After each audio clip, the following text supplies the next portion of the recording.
Hello everyone, and welcome to the Game Developers Guild. Does this work? Give me a hands up if this works. It works, but it's very Yeah, short. okay. I'll show you can hear me. The launch night, tonight we're going to... I got it. Okay, yes, tonight we're just going to launch the game VR and what we do and what's going to be happening this semester. I'm going to have a guest speaker today to speak to you about some stuff, right? I hope you enjoy the next. Yeah, go next slide. So this is we're about educating you on how to make games. You can learn how to develop your own games. We're also here to support you, so we can give you the support that you need to make those games, whether it be tutorials teaching you, or if you need sort of just any kind of support related to game developing. We're also here to push your creativity, to help you just create whatever your mind desires in relation to video games, and your own personal development. You could make it as a hobby or a career, but we'll be there. And you'll get the chance to collaborate with other people who are also interested in developing games. Next.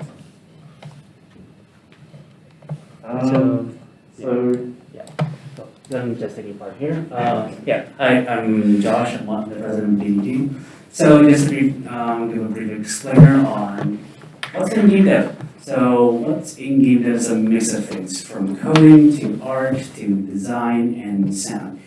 As long as you have people around you and they can help you get your ideas together, and you can make your game idea work. But in saying that, it also provides you enough avenues to be part of the industry. Whether you're an artist but doesn't know too much code, you can be a dedicated character artist, or if you're someone who's more mathematically inclined and more into the logic side of things, you can be someone who goes into the gameplay mechanics and to the actual meat of the game, which is the code, and so much more. So if you're interested in these, the GDG is here for you. Cool. As a brief disclaimer, here is the timeline we have currently for GDG. So right now, we're in week 2, which is our launch night, and last week we had our Cloud Expo, where we met some of you here, and also during the weekend, during a special event called GDG Jam. But from next week onwards, we're going to have a few weeks of tutorials dealing from project management, and coding, and the game engine of our choice, Unity. So for those who aren't aware, Unity is a free game engine that can do 3D games and is very much open for beginners. We'll be doing this special collab with up-and-coming studio for the next few weeks. And yeah. So the next step is for you to download Unity, but for the sake of time, we're going to be doing let's do screen cap this and do so at your own time. And brief introduction to some of our executives. I'm Josh. I'm the president. We also have a vice president and and a few other people who aren't here. So for the people who are here, Daz, our arts coordinator, Jordan, who's the general executive, and as well as Clinton. Oh, hey.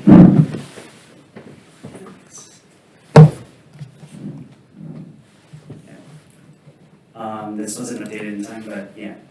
We actually be doing campaigns this semester because we are actually on the lookout for new people to join our executive team.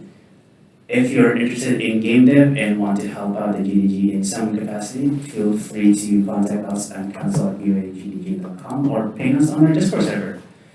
And yeah. And now for our guest speaker of the day. She's been in the industry for more than a few years.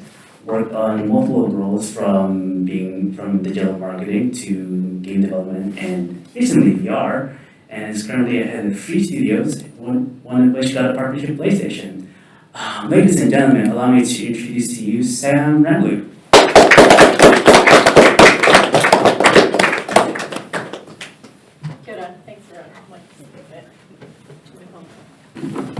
So just tell me when you want to switch to the video. Okay.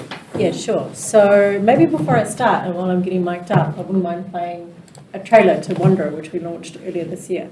Greetings. If you're privileged enough to be viewing this film, that means you're about to become privy to an undertaking that has the potential to reshape the world as we know it.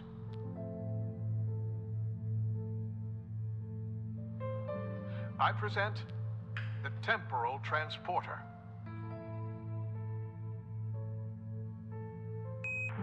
Eagle, this is Houston. We still have no response from you. We presume the worst.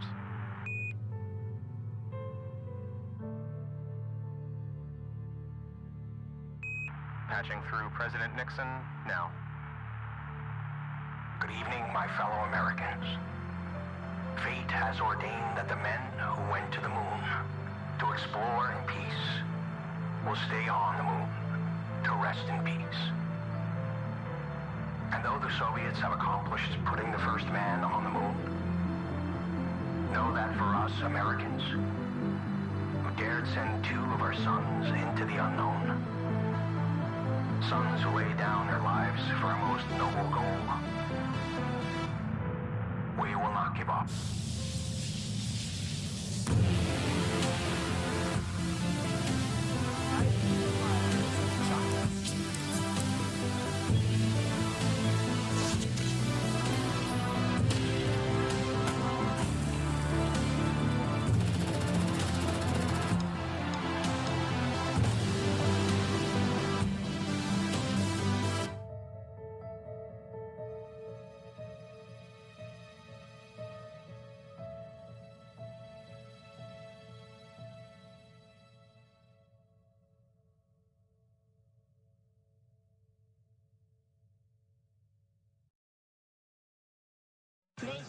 But I thought what I'd do is talk a little bit about my background, what we did in terms of the studios, because Wanderer is a joint venture between 2 studios. And then I wanted to talk a little bit about how we started production, and then in terms of how we launched and sort of our learnings and stuff around that. But what I was keen to do is, because it's a long time to talk, I thought I'd break it up into 3 parts and then just ask if anyone's got any questions or anything throughout. So, so a little bit of background on me. As you saw, I've been in this industry for quite a while. I think it'll be 20 years next year. So I started a creative tech studio back in 2003 called Method. And essentially back then creative tech was really just websites, and so that's what we were doing.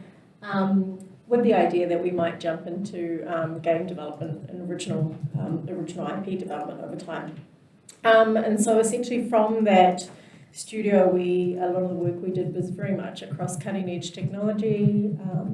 We were playing with commercially created games, so a lot for brands and marketing to help promote their brands and products. And then we were playing with Connect when they were doing their kind of first Xbox Connect, and we were doing hacks to create content. And got into like app development, AR, and then VR with some of the early dev kits that came out. So I'm very early on sort of got into that space. And essentially for a long time, sorry, my thing's going to slip, which isn't very helpful. And so, we were very much in the service space, and it was a little bit tricky to get out of that service space once you're kind of developing content for other people's briefs. So all our original ideas, but we were doing them based on a brief and a budget and developing. So as I'm not sure if you guys know, but in terms of game development and doing your own game, it can be quite tricky to get into that space and to develop something while also trying to earn a living. So for a long time we were kind of playing around with different IP ideas and how we might launch them. And then kind of in 2016, one of our team had left and started up his own game studio as well, called Odd Boy. So we'd by then launched an AR/VR studio called M Theory, very much with the focus of developing an AR/VR in games and starting to look at original IP. The joint venture studio was called Odd Boy. They were starting to develop a lot more in the game sector as well. We were talking quite a bit about what we could do in the space that could be quite different. And so the thought was that if we were combining our efforts, then it might be a bit more, spread out our literally efforts while we potentially developed a game idea. We saw VR as very much a place that we could be developing for the future. And thought there would be some cool things we could do in that space. So we're very, very early on. And so we started talking about this idea. It kind of stemmed from this idea of being in a museum and being able to go back in time and be a fly on the wall into some of those historical moments of picking up an artifact and going, what happened back then, and kind of being transported. So very much kind of early conversations were, what if, we could do that? And so the idea stemmed from there into sort of more of a time travel adventure, and how potentially you were quite instrumental in making sure certain historical moments happened, otherwise the world wouldn't be as we know it. So that's where the idea was, we were coming up with the idea. We were really fortunate, and the Film Commission launched their first ever interactive fund soon after while we were talking. And we kind of applied for it, quite excited about applying for it, put our application in, and we were really lucky enough to get a grant. At that stage, that was $25,000, which we knew was nowhere near developing a full game, but it really gave us kind of the confidence that someone liked our idea. This wasn't a dumb idea.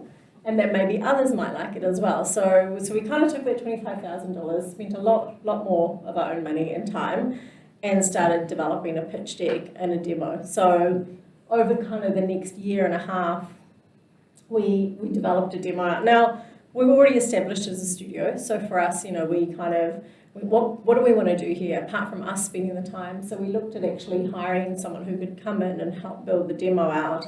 Otherwise, the 4 directors were kind of involved in doing art, design, strategy, the story, the thinking, the funding applications, and all of that. So it was pretty full on. At the same time, trying to also manage our respective studios.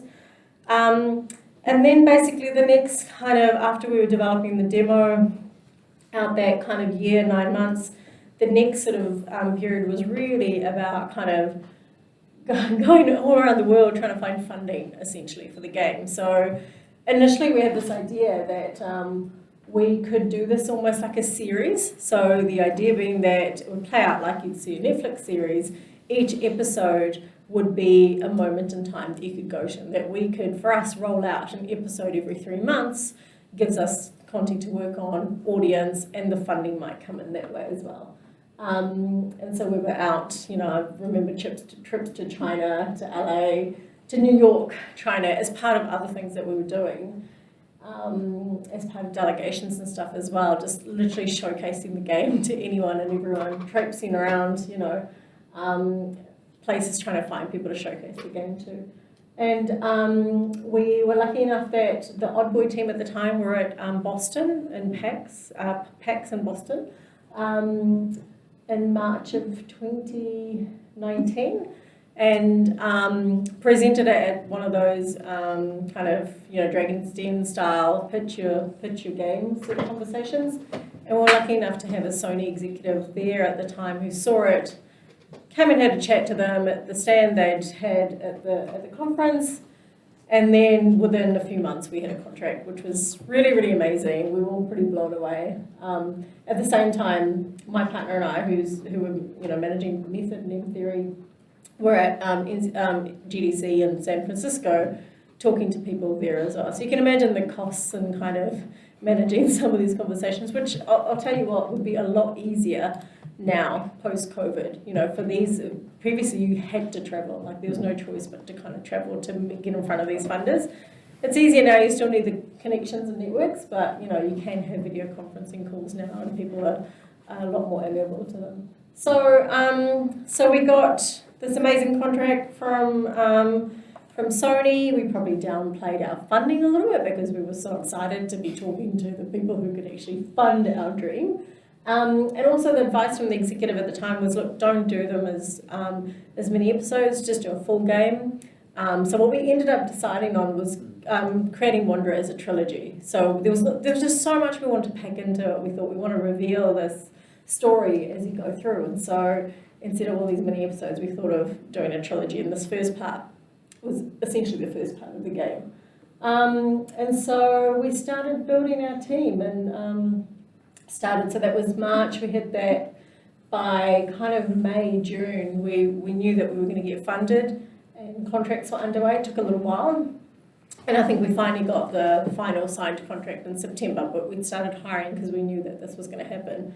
So it's pretty crazy because we went from kind of this joint venture of companies doing their own thing, but working on this sort of special project on the side, trying to get that happening, to now going, we've got quite a bit of funding, we need to separate this as a completely separate studio. So the Odd Boy team were quite small at the time, like 4 people, so they essentially took their whole team into the new Wanderer company. Method's still quite a medium-sized company, and essentially we were doing all sorts of other creative work as well.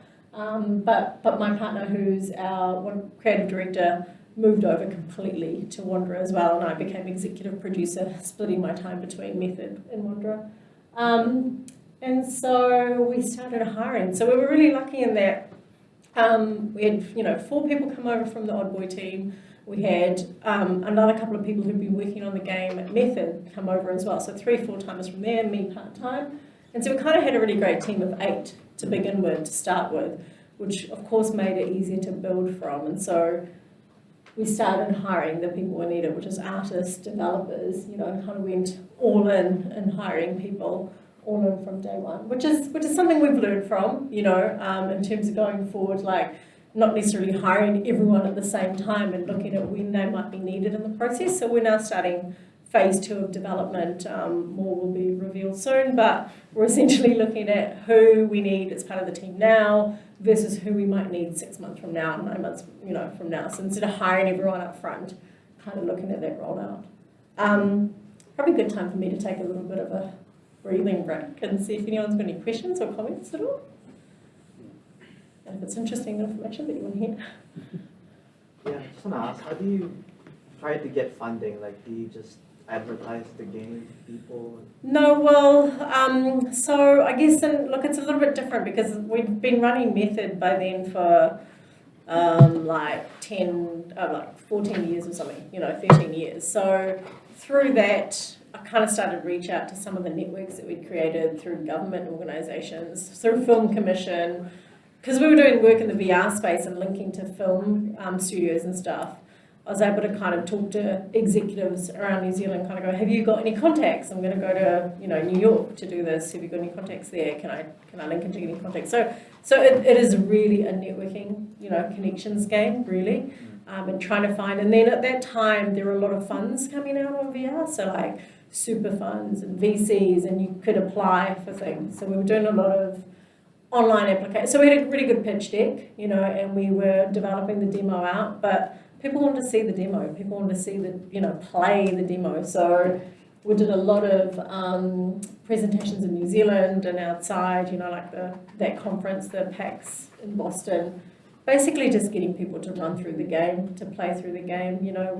Like the Chinese one that I was talking about was literally following some guy into some sports club and showcasing the game to him. But it was kind of wherever we could, anyone who had any interest, get them across the pitch deck, get them across. And look, there was never any negative comments. I think with anything like this, no one's ever going to give you any negative comments. Everyone actually really, really loved the idea of the game.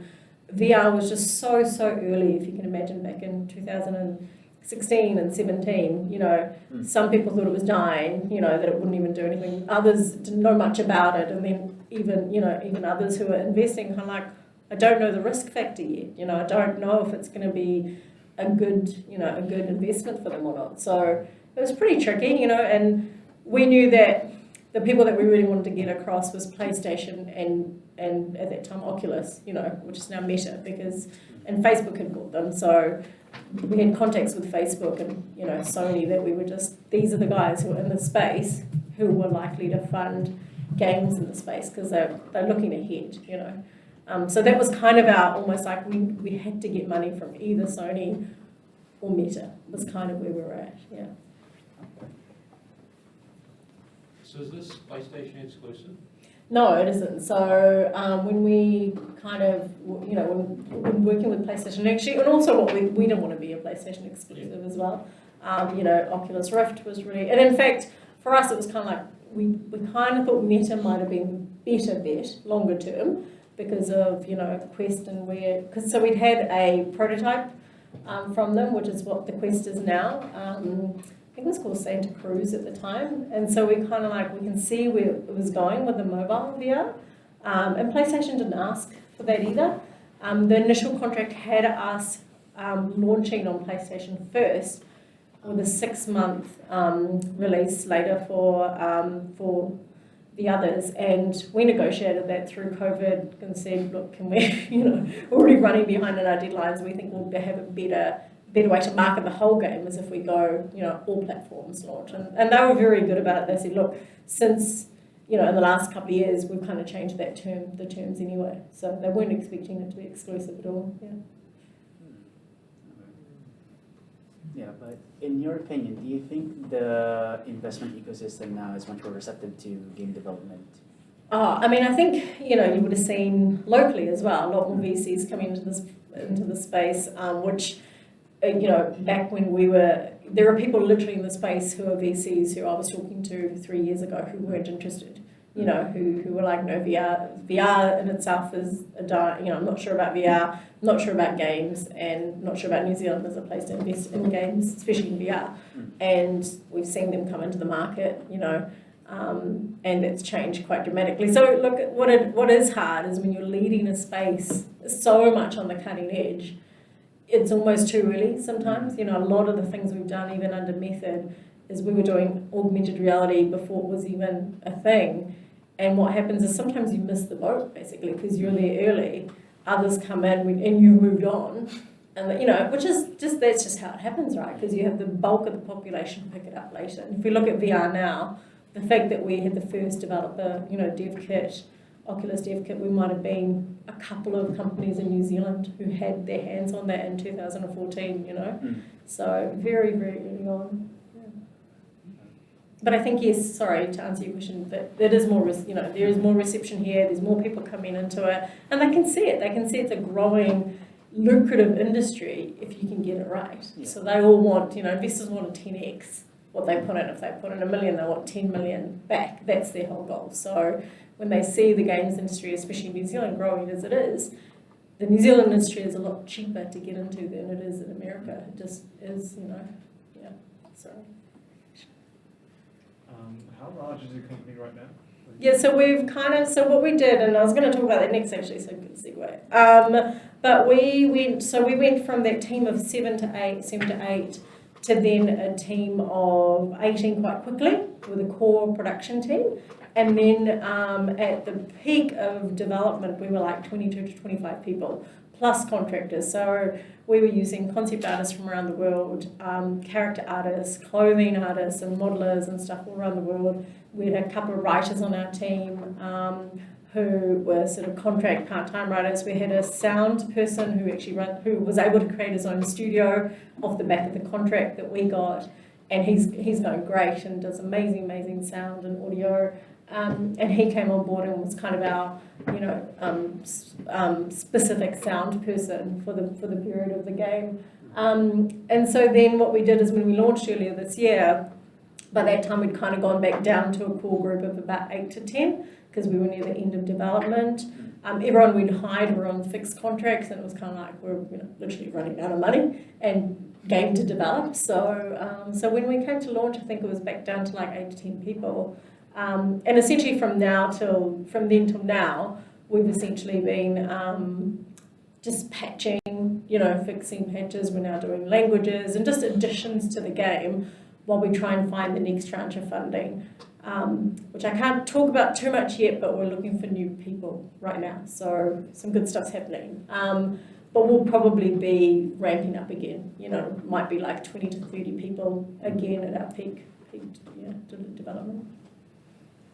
Also another question. That's right. Did you ever consider moving to Australia instead of like setting up here? Yeah, look, it's an interesting thing that's happening at the moment, I think, because there's a lot of news about it. And when we were doing, like I was doing quite a bit of research before travel kind of stopped in 2019, went to see Montreal as well and what they do. Again, it was like a delegation, sounds like I was just travelling everywhere, which I feel like I was before COVID hit. But we were essentially just exploring the market, like Montreal was, you know, so we linked up with BNZ who were doing a delegation. And kind of the great thing with these delegations is you get to go with the government or people like the BNZ, and they hook up some of these meetings that you may never be exposed to, you know. So that's where we were meeting some of the VCs and things like that. And so as part of that trip, we went and looked at Montreal, and it was just fascinating, the games market there. And I came back afterwards and was like, oh my God, we'll just get so shafted here in New Zealand, because essentially we could have moved our studio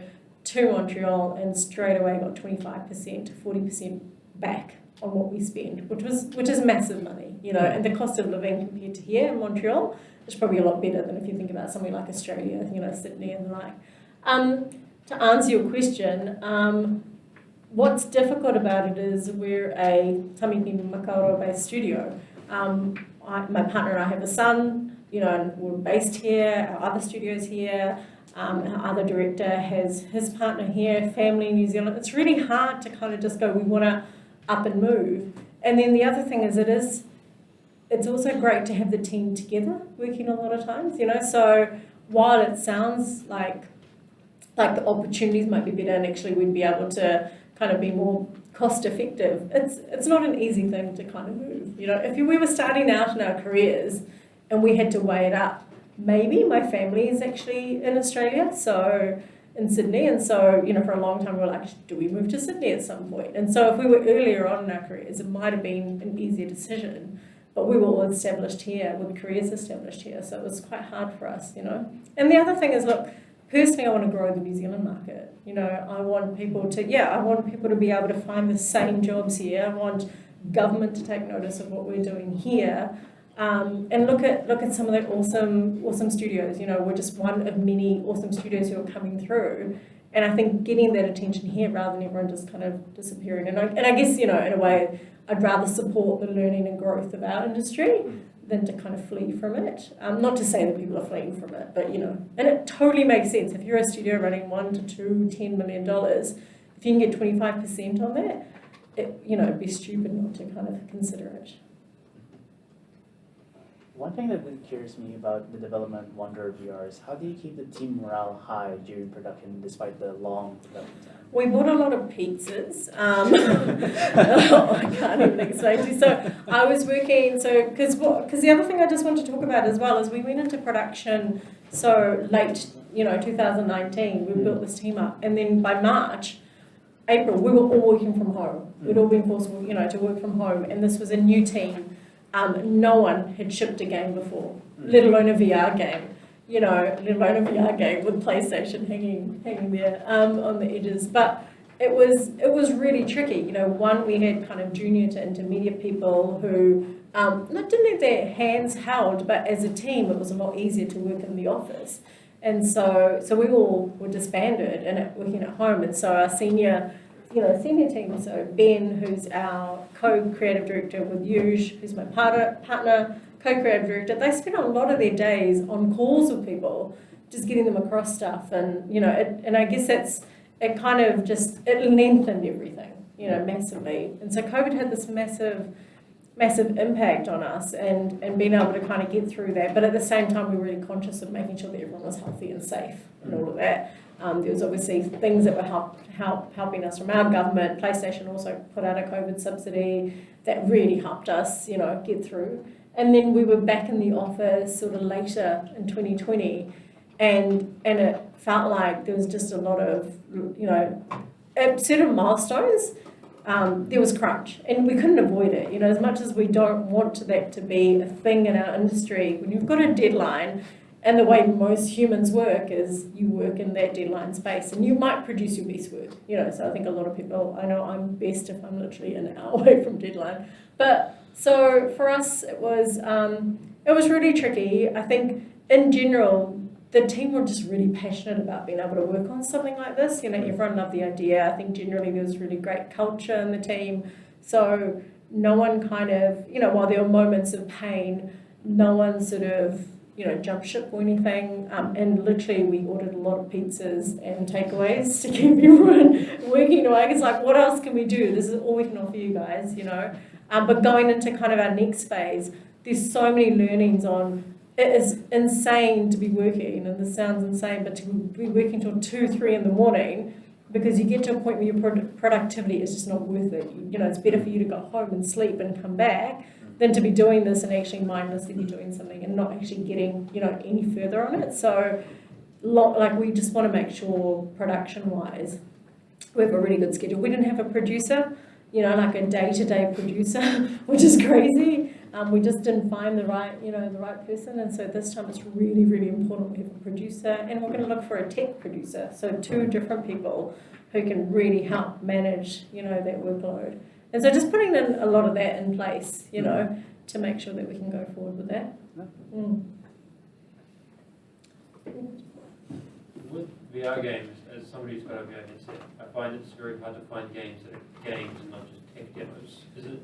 Is that like an issue with difficulty or funding, or like since you've worked making one? Yeah, look, and we've obviously come from a space where we're doing a lot of demos. Like, so, you know, when we started doing this work, we had one of the first projects in New Zealand, which was in end of 2015, I think I want to say, and we did this for Unitech actually, and we launched it, and it went so well. People loved it, and then we didn't get a next VR project for ages. Like, I feel like the next one was so far away. We started creating our own demos because we were like, how can we show people that this is such a cool space? So we're doing demos, showcasing, you know, everywhere. I think that's linked back to what we were talking about earlier about the risk factor. You know, it's a new space. It's hard to develop a game, let alone a VR game. And so the time and cost involved in the resource, and then experience. Like, you know, there's a lot of transferable skills, but I saw something the other day, someone said they had 10 years experience in VR, and I'm like, how is that even possible? You know, how do you have that? And so trying to find the people to develop in there. You'll probably be pleasantly surprised now, but what we're finding happening at the moment is because of the Quest and sort of the nature of this very mobile, easy to play, and actually making it really easy for people to publish, because before that, VR is quite heavy, right? You need a full gaming machine, plus the headset, and the headset was like $1,500. So the whole thing becomes super, super expensive. So it starts to become such a niche thing.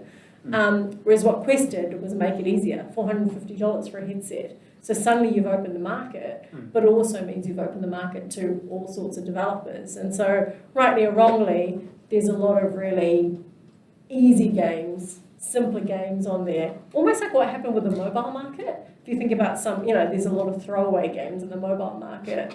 And it's kind of similar in terms of VR, where there's a lot of stuff that's coming, you're just crowding the market with lower value games. And so when Wanderer came out, I think people just found it refreshing that there was a game that was actually, oh wow, there's a story, it's 8 to 10 hours long, because everyone was like, oh my god, this is going to be another 2 to 3 hour experience, isn't it? You know, because that's what people are finding. It's like, I'll go in, it's 2 to 3 hours, you know. And so we launched, and it was just super, super well received. Yeah. Did I answer your question? I was gonna say, I guess this is more, first thing is like, I really enjoyed like the sound design and specifically also the music, and the trailer was really well done. I was wondering who like composed the music for the game. Yeah, sure. So have you played the game, or is it just what you heard then, or other stuff? Then. I just thought it like sounded like it really fit well. Oh, the sound is, what's really funny is that earlier today, it's really embarrassing, but I was listening to the soundtrack of Wanderer. I was just like, I'm sitting here working, listening to the soundtrack.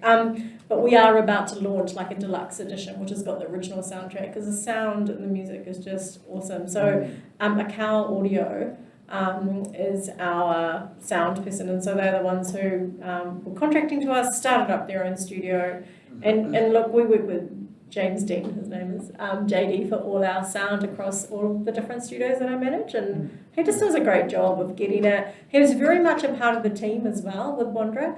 It wasn't like with some of our other projects that are smaller, or kind of given the end of the project and he'll just do a soundscape. He was very much involved along the way. In hindsight, we probably would have got him on board a little bit later, just because of the nature of you build and then you're kind of like, you're not ready for sound yet. But he did a lot of, he does his own Foley, and all of that sort of stuff. He even, there's a really cool track where you actually get to play as part of a band, and so that we recorded our own track, and so he co-wrote and produced that and sung it, called Hand of Fate, and it's so catchy. And so yeah, he did an amazing job with all that stuff. And then some of the tracks, because there is a band that plays and then you hear sounds throughout, there's some licensed tracks in there. But we thought sound design was such an important part, and especially in VR, because VR is so fully immersive, sound becomes such an important factor of it. For us, it was one thing that we didn't want to kind of skim on, Yeah. Yeah, I agree. And from my research, it's always like when sound design has been incorporated earlier on in the project as opposed to handed off at the end. Yeah, totally. It's an important part of the entire experience, and you can't expect like good quality sound if they haven't had a chance to really delve into the project and really understand what you want. And yeah, absolutely agree. And I think a lot of times, and people don't see this, as game design is like film, like creating a film. All the elements coming together. If you don't have a good writer, if you don't have a good visual artist, the actual art or whatever, the cinematography, and then the sound. If you've ever watched, we do a lot of kind of small, short, films and animations, and you watch it without sound, and then you watch it with sound, and the whole thing's transported. So that trailer that you saw as well, when we put trailers together, we cut it without the soundtrack. And so you're looking at it going, cool, I get all the main beats are here, but I'm just, you're not as engaged. The sound comes in, and literally that trailer there, I had goosebumps watching it, because we were about to launch, and we're like, how are we going to launch this big? And I was like, this is so epic, and support the whole game to get it just beautifully, So it just adds that polish on top that you couldn't do without, I reckon. So it's a really important part of the game. Before I take any more questions, I might just finish up, because I've got, you led me directly to where I was going, and then we can talk more. But so we essentially got through production, which was hard. Like, it was really hard with COVID, with everything else. We've also got our son and trying to manage the studios, and a new studio where we were literally like milestone. We weren't always on time with our milestones, because we'd never done it in a game aspect. What did help us a lot was our grounding in the space where we'd been creating content for clients, because they all had deadlines and budgets, and so we really disciplined ourselves on being able to meet those budgets. So I think that helped us with eventually getting to those milestones. But we're very much, the team is the directors especially are perfectionists, it's always about getting things right, and so the milestones were moved almost by ourselves. But we had some delays, nothing went amazingly smoothly. We were initially meant to launch in March 2021, was our original timeline. When COVID came and all that was, pushed out to November. And then we were getting closer to November, and we were like, we just can't do this. We can't launch a game with the sort of bugs that we have. And so we moved it to end of January, which was getting really late for us as well. PlayStation itself, PlayStation VR 1 was going into a sunset period, basically, as they geared up for PSVR 2. And we knew all of that, but it was hard. We didn't want to launch a game and get the bad reviews from it. As well as that, our goal from this game wasn't necessarily, sales, of course, but our main goal was to go out there and showcase a great game and get great reviews, so great reviews, good game, good experience would mean more work in the future potentially, rather than something that would, and actually probably good sales rather than just concentrating on sales. So we launched in January. We still weren't 100% ready. That first couple of weeks after was one of the biggest patches that we released straight after. And it was painful. I remember literally the guys were working so we launched on a Friday morning, I think the 26th of January. and the team was still in the office working till 3 o'clock in the morning. I was up early because we had to basically announce on US time, so I was getting all my posts ready, had all the PR people lined up, testing the game just 2 days earlier. So we literally couldn't get them a test until 2 days earlier because everything was so tight. And so everything hung on the balance of, what if they hate the game? We were sending it to all these VR influencers, people that I built relationships with over the last, 6 months, going, look out for the game. And off the back of some really cool, trailers as well. And so we sent it to them nervously, that week of launch. I know, and we're like, we could either go great or, luckily though, that Friday morning, I started hearing a few snippets from some of them going, okay, I think there'll be some good news.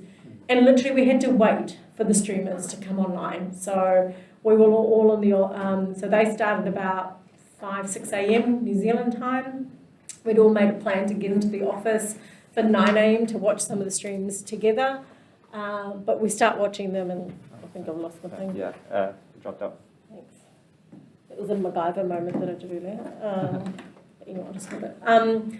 And so this started to get good news. The first one we saw, there was because basically we had an embargo. This was also another thing. We're like, we've embargoed everyone, so we don't even know any early responses. And so 6 a.m. was basically the embargo because PlayStation had to do the first launch. That was the kind of only proviso, was that we had to get them to market everything first, and a minute afterwards, then everyone else could talk about it, which is fine. We're okay to, it was good for people to follow. So I had a blog up on PlayStation, and literally at 6:01, I think, we got the first video come through, and we got a 9.5 out of 10, from someone who were like, oh my God, okay, it's just, and then people started talking about it, and more reviews came. At 9 o'clock, we were watching some streams that people were making, going live with, videos that people had released that they were waiting to release because they'd done it when they'd played the game. And it was just exciting because you're sitting there, if you can imagine, watching something that you have no idea what the result is going to be. And if you tank, you'd be like, where do I go? And, we were just all there just getting more and more excited, but also still just really nervous because we knew there were lots of bugs in the game. And so we literally had people who were playing and going, oh, this isn't working. Like, oh my God, crap, just get around it. So it was just all just so nerve-wracking, but just blown away with the response. We just had this amazing response. And on that note, I have no idea what the time is. 12 past 7. Oh, yeah, okay. Probably been talking for way too long. But what I thought I'd show, which I thought was just something really cool, is a snippet from one of the reviewers who did it. And this guy has just done an amazing playthrough of the game. We all watched it with our son, who's now 8. And he just got so excited about the game that he wanted to play it as well. And it's like, is it because of the influencer, do you see, rather than we've been telling you about this game for the last 3 years? But, anyway. So if you can bring that video up, this is a wolf in VR. And this is the end, so I'm sorry that this might reveal some of the end, but I've tried to keep it pretty short. If you play from that time that I had sent through, do you have that? 1734. Okay. Amelia? Oh my God, it's the credits. What the hell? Where? I guess I'm going to land at this island. I wonder if they'll let me. Okay, while we're falling, and these are the credits, I just want to say, this was one of the best VR games I've ever played. Sincerely. I know that when people say things like that, especially YouTubers, let's go a little bit more left here, that it's hyperbole. That's like, oh, it's not really the best, you're just saying that because you just played it, but genuinely, this is the type of VR game that I want.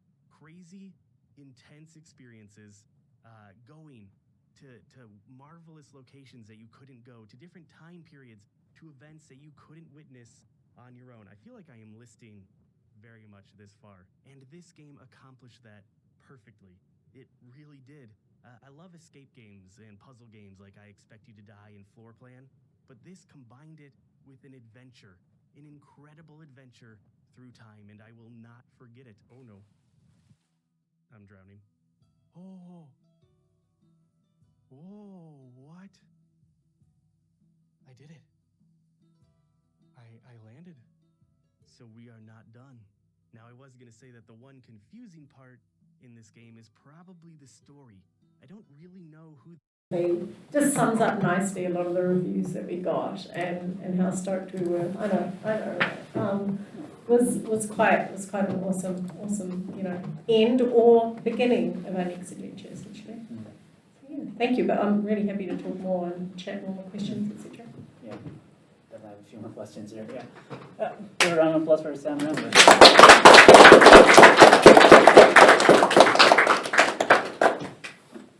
Quick question. I know you mentioned the crunch times being particularly intense. Was there any moments of lots of tension and people angry? How did you resolve those? What did you resolve? Actually, no. I think I don't think I've ever been in a moment where crunch time has been angry in that way. Stressful, yes, but I think because everyone's trying to get something done, we aren't by any means. We don't run our office as dictators or anything like that. We're all. I think what helps as well is that we're all in it together. I was actually because I was also running the other studio. I wasn't there day to day, but I'd be seeing a lot. I've got our Discord channel. I'll be managing things from afar, and I was doing a lot of work working from home. But in general, I think everyone was in it working. So our two other directors were there in the office longer than anyone else. So I think that probably helped in that. No one got angry at all. It was very stressful.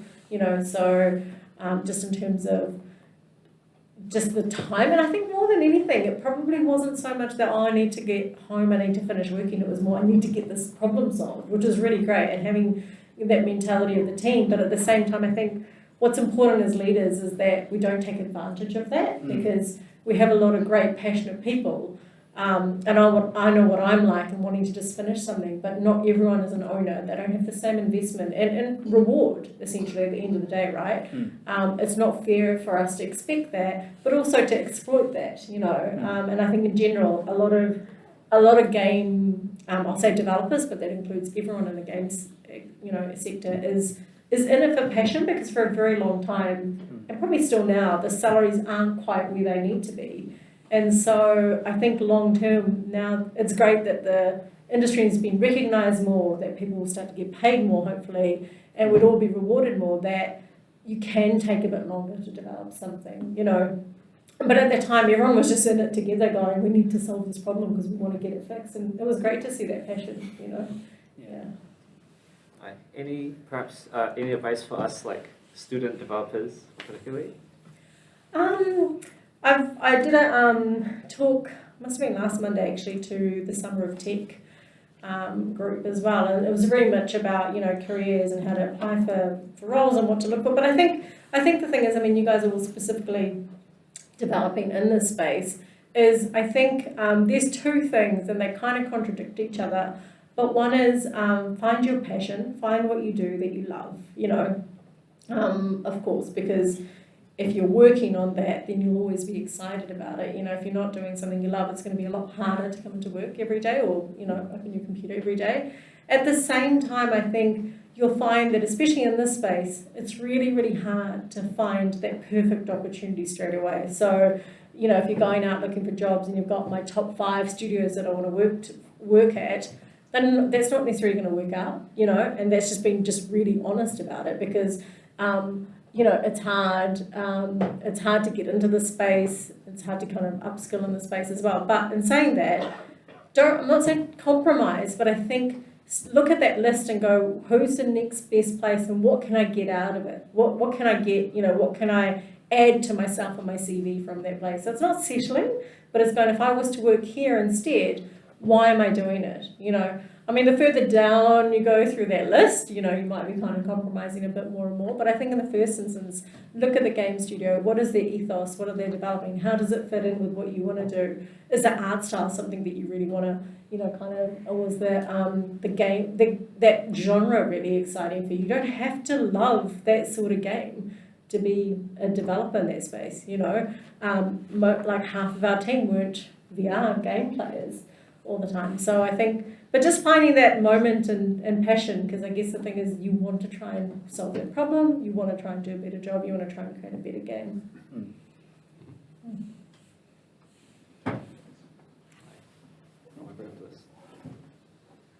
The Google Docs. All right. Yeah, Q&A. Alright. In the meantime, what do you think about the state of the New Zealand game funding industry? I think. If it's too controversial, No, it's not controversial. I just it's. I think what's tricky, and I don't think it's controversial. It's more just that I'm just trying to kind of frame a response. But one is I think there's what's happening in this space is people have seen a lot of success in this space, and so people take on to success. We've seen what's happened in the NFT market. I'm not against NFTs at all, but I'm just saying what happens is it goes like this, right? It goes crazy and then it tanks for a bit because people are like, oh, that's not what I was expecting, but I bought into this, and then it falls a little bit, and that's normal. So I think there's a lot of funding happening right now because people have seen some really great successes, and there's a bit of Me Too going on, like, oh, let's jump and fund another game studio. And I guess the thing is, I just don't want it to be a situation where in a year's time, in a couple of years' time, that what happens is the VCs get burnt out's not the right word, but burnt maybe from, oh, we probably didn't invest in the right studio, maybe this was too early, and it affects the whole industry because, and I'm not necessarily saying any particular game studio, but there is probably quite a lot of game studios being developed, invested in. One of mine is one as well. But I've had like 19 years experience in this space. But I guess the thing is, I don't want it to get to a point where people are like investing, and then it's like, oh, we shouldn't have, and the whole thing drops, because that's what could happen is if everyone kind of goes too hard, too fast, and then go, actually, we were just investing in teams because we thought this would be a good space instead of kind of really investing in the right team. And not saying at all that VC, they know what they're doing, but I wouldn't want it to be kind of have that negative outcome. There's a lot of potential though, and I think there could be more. Like, I think this is the thing is government could be doing more. We're doing stuff. We've got a working group this week even to kind of look at what do we put in front of government. Kiwi Game Starter, one of the judges as well.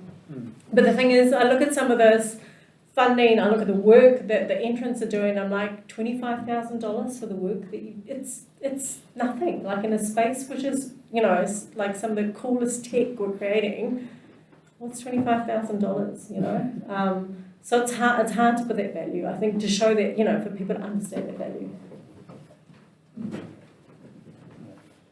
Any further questions? I feel like I've been here for ages. Yeah, that's true.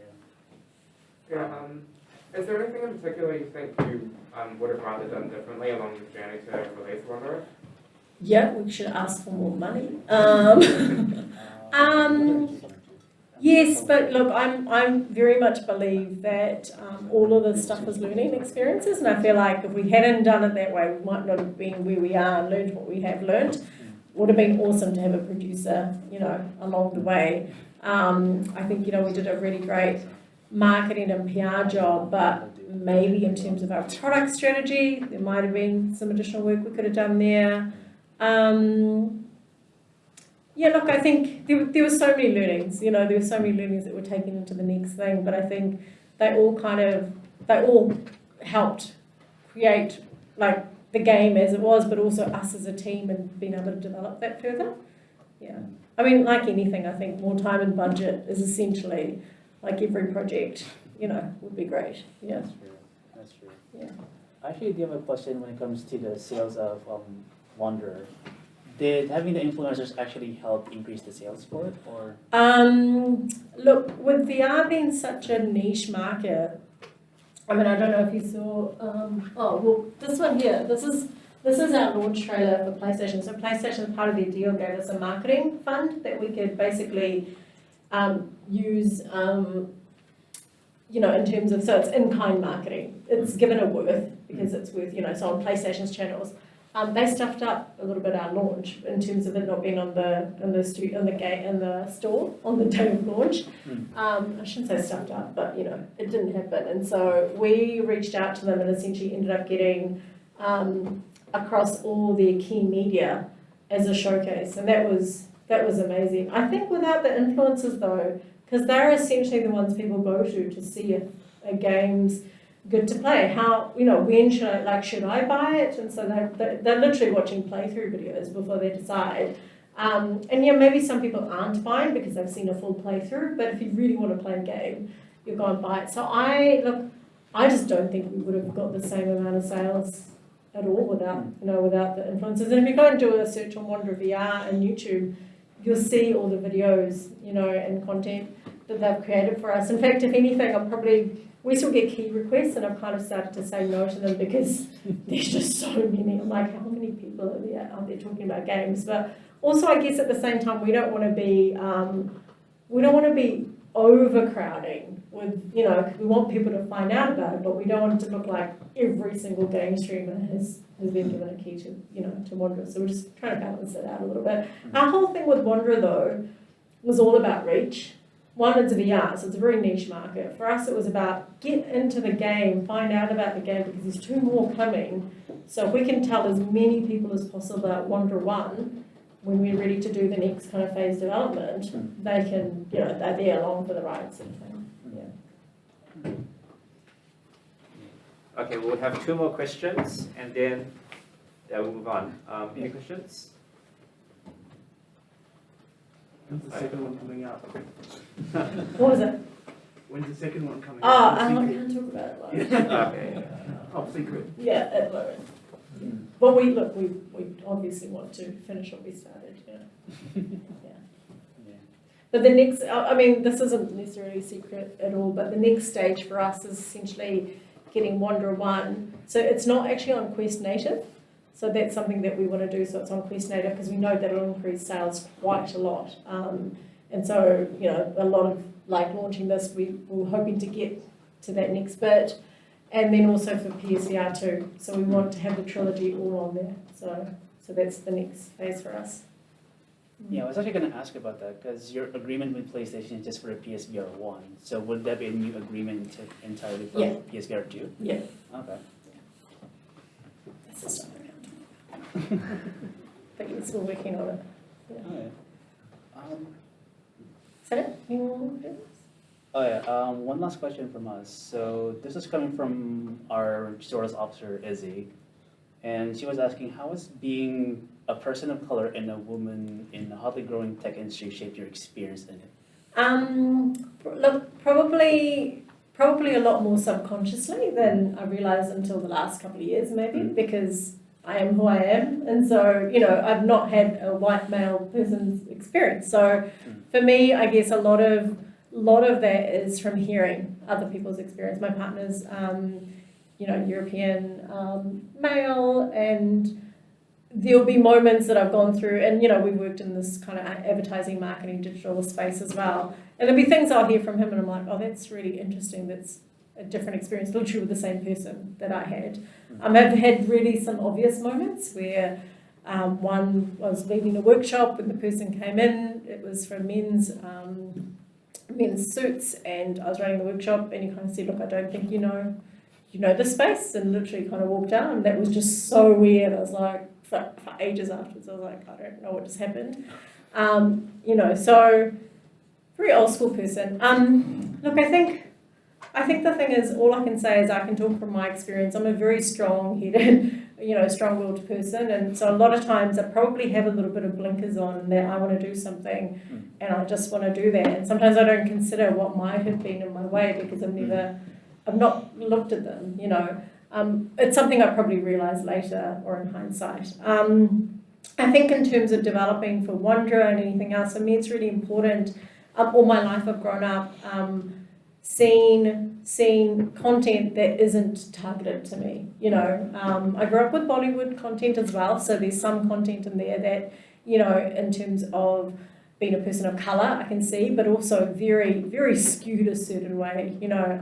Bollywood from the 80s, 90s onwards, it's very, very sexism and all of that sort of stuff. So there's for me, I think going forward, it's about how can we see, more people and diversity in this content. So not just people who are in the team creating the content, but actually in the creating content that is diverse. So and thanks, Izzy, for the question, because one of the things we did early on in Wanderer is something, and I think sometimes it is hard for for a person who maybe looks different to everyone else who's sitting around the table to kind of go, hey, I've got this kind of issue with this. But I just say my thing. And one of the people is my partner, so it's fine. I'm just going to say it. But one of the things for me was really obvious from when we were developing VR is in VR looking down at my hands and seeing white male hands. And I just said this whole thing of me being in an experience straight away that's not going to feel natural to me. And a whole lot of other people, like more than 50% of people, like whether you like it or not, that is so weird, looking down. And so early on in the process, we kind of came up with this idea of you're Asher, who's a character, and you only, you see Asher in certain areas, but then you go and embody other characters as you go through the game. So, when we were first developing the game, Asher was literally in the space, and then we were kind of like, how's that going to work with you being in a space and time where you were never meant to be? Like, Asher didn't exist on the moon.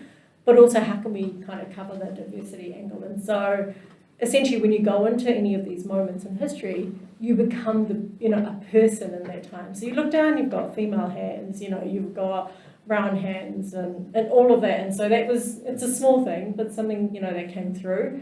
And thinking about the diversity of characters and something that quite vocal about going forward about the sort of content we want to share. One thing that was really hard, and sorry I've gone into a long-winded explanation now, is actually trying to find moments in history where women and actually people of colour were showcased more, or showcased at all, because that's actually really, really difficult to find. So we were all really like, okay, let's put more women in here, more women explorers and stuff. It's really hard to find that history, because history was made predominantly written and recorded by men, and white males. So that was something that we just explored, that we want to do more of as well. And it's hard because you kind of like, I want to be purposeful, but not this, on my kind of high horse about it. But you want to be fair and, accessible to everyone. One thing, so as I was saying before, our first thing with Wanderer is to make it as accessible as possible. We're going to be launching a few different subtitles, languages in the next couple of weeks. So Spanish, Italian, the ones that we could kind of, the most popular ones, but wanting to make it as wide-reaching as possible. Okay. Yeah, so start with the popular ones first, then broad. And what we can afford, and then, exactly, So, but all of that stuff, look, and I guess I can sometimes be that person who feels like I'm going, hey, guys, but I think it's, you have to be brave, you have to put yourself outside of your comfort zone. And look, I think a lot of times people aren't not wanting you to say it, they just don't know how do you handle it. If you're someone who's never experienced that, how do you even know it's an issue? Whereas for me, I'm so used to seeing, white male characters heroed, that's normal. And so when you flip it, people are like, oh, hang on, how come you've got a leading lady person of colour? Like, that doesn't make sense. It's because you've gotten so used to not seeing that. So I think we need to unbalance it a little bit for a little while, and I think, why not, Yeah. Why not indeed? Sorry, I have very strong feelings about this, so I could go on forever, but I won't. Yeah. Yeah. Give a round of applause again first.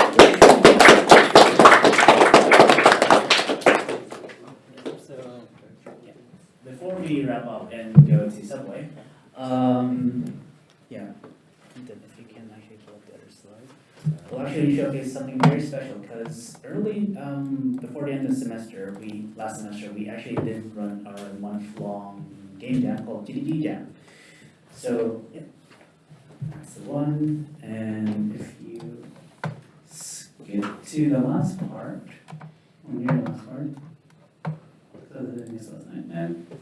so we have 3 games here that were developed during that time span, and there are 4 team leaders. If you can step up and talk about it. So we'll start with the bottom right. Bottom right. So, Patty. Kia ora. I developed Snog, which. Let me start again. Okay, well, I developed Snog, which was a fusion of snake and pong, where you act as a snake who kind of acts as like a paddle, and you're bouncing around a ball, and you want to get as small as possible as quickly as possible without dying. And I'll go in counterclockwise here. So, yeah, we have In Hearts Beat. It's. Oh yeah, sure. And a Heartbeat is essentially a mix of a tower defense and like a visual novel game. You're sort of like in the middle of this big landmass, and a bunch of different factions are trying to attack you, and then you sort of progress through the waves, and as you survive, you get opportunities to interact with the different faction leaders, and based on how you talk to them, you can get different endings, and it sort of affects, how difficult the game will be in the end. Wait, does it actually affect on character interaction? Because when I played it the first time, it didn't feel like it changed too much. It changes the ending. Ah, interesting. Cool. And last one. I'm a snake. So it's basically just your classic snake game, but it's multiplayer, and you've got guns. And you used it using a very interesting programming language called Rust, isn't it? Okay, where to download? Where to download? Most of these ones are on, Snake is on a website. I'll post them over later during our social media. Yeah, so for now, thank you for joining. Yeah, that's it. Thank you for joining us for launch tonight, and yeah, we'll head straight to Subway, and yeah, we'll get the break catering from Subway, and yeah, hope to see you guys next week for our first tutorial, which is on project management and team coordination with Plectrum XR. Yeah. All right.